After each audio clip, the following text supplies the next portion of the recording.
All right, what you doing, baby? Just trying to finish up, put in the bilge pump, wired it into the harness, replaced this that was falling apart from UV damage. Yeah, after 10 years in the California sun, that split loom, it's pretty tough stuff, just rotted out. So I just bought some, same size, put it on here, so we should be good. That looks way better. Yeah. Well, then I gotta wire all this into the battery now, so that it has an automatic bilge pump. Once I get that done, most of the big projects in the dinghy are done. We should be able to use it for the rest of the summer without it falling apart. So then you don't have to use the manual one. Because this is no fun. I spend more time friggin' pumping out the bilge than I do running the boat. So we put a little rule, automatic, has a float switch built into it. So when water gets in there, it'll automatically do it. Oh yeah.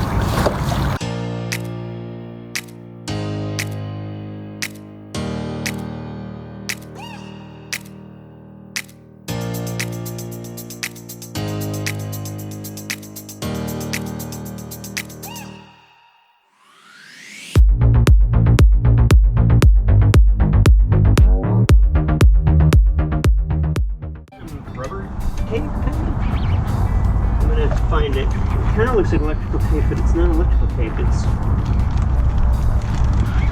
I don't know what it is. 4 amp fuse. I need some wrenches. We can attach it to the battery. Then we'll fill the boat up with water and see if it works.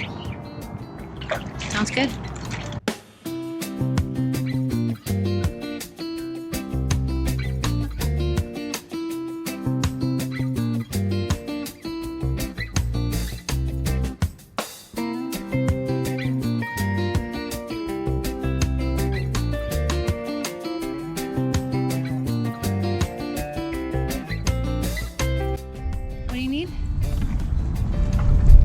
An 11mm socket with a wrench. Not just the socket, but I need an 11mm socket with a wrench. Socket with a wrench.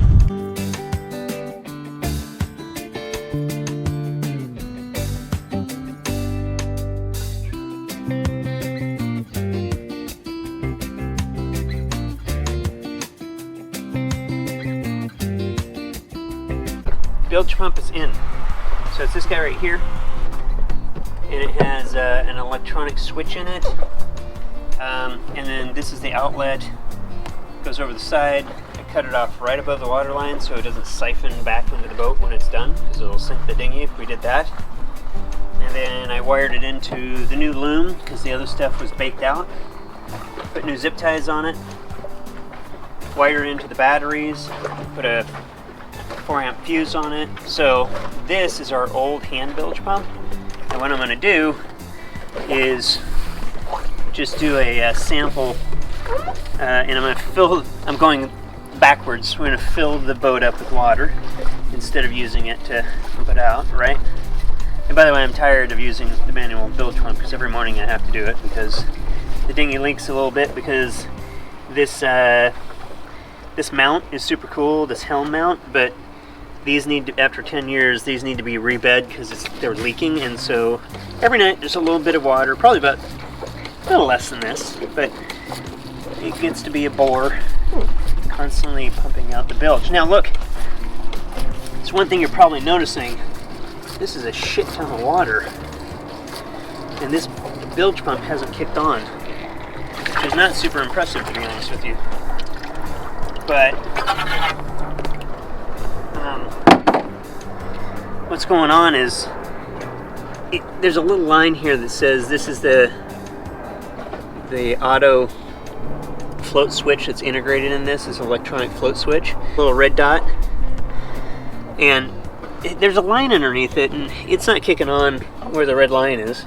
It's a little above it. At any rate, so this is a good deal of water. Now I did fill it up more, and it ultimately kicked on. Cool, but I don't know if I'm super enthused about how high the float is on the switch. Here's the other part. Even though I'm not very enthused about, how high the electronic float switch is on this thing, because I've got it in the lowest spot I can possibly get it. Here's the cool part. It does have a manual switch, and you just hold your finger over it. You don't have to push it. and it starts the pump. And on a dinghy, that's kind of cool because I didn't have to mount the switch on the helm. I can just use this, although it has an option to mount the switch on the helm. I didn't want to drill the hole and all the wiring and everything. But once this thing starts pumping, it does an awesome job, and it pumps right down to the lowest level in the bilge. So I'm happy with that. I'm just a little bit bummed that the electronic float switch is so high. I think if I was to do it again, I would have got an old-fashioned float switch, put it right down there in the lowest part of that sump, and then got an old-fashioned bilge pump, because I don't know, I'm not super impressed, to be honest with you. But that's why we do stuff. That's why we share all these things with each other. Yeah, so we don't make the same mistakes. Live and learn. Live and learn.